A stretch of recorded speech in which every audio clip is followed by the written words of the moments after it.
કુદરત હવે વિફરી છે. ક્યાંક હિમવર્ષા, ક્યાંક પૂર, ક્યાંક હીટવેવ અને ક્યાંક ધરતીકંપ. કુદરત હવે આપણને સંકેત નથી આપતી, સીધો પ્રહાર જ કરે છે.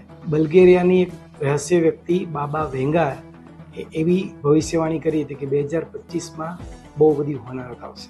એક જ દિવસમાં આ બધું આપણી આસપાસ થઈ ચૂક્યું છે. આપણે આજે એની વાત કરીએ. નમસ્કાર. કુદરત પહેલા આપણને કરગડતી રહી પણ આપણે સમજ્યા નહીં. પહાડો કોતરીને આપણે એમાંથી માર્બલ કાઢી લીધા, જંગલો કાપીને આપણે એમાંથી લાકડા બનાવી દીધા, નદીઓને આપણે નાળા જેવી બનાવી નાખી. હવે આપણે જાગી જવા જેવું છે.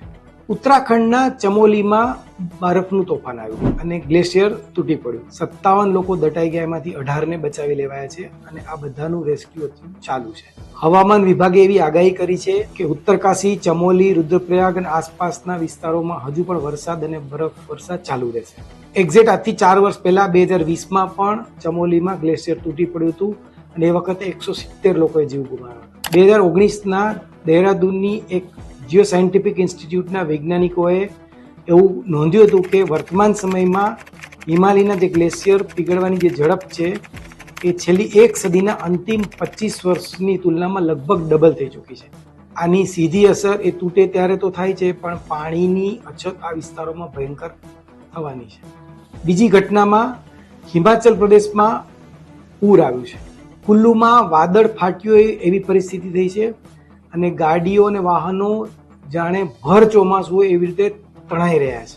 વરસાદને ધ્યાનમાં રાખીને કુલ્લુમાં સ્કૂલ બંધ કરી દેવામાં આવી છે અને હજુ કુલ્લુ ઉપરાંત શિમલા, ચંબા, કિન્નોર અને લાહોલ સ્પીતિમાં વરસાદે તબાહી મચાવી છે.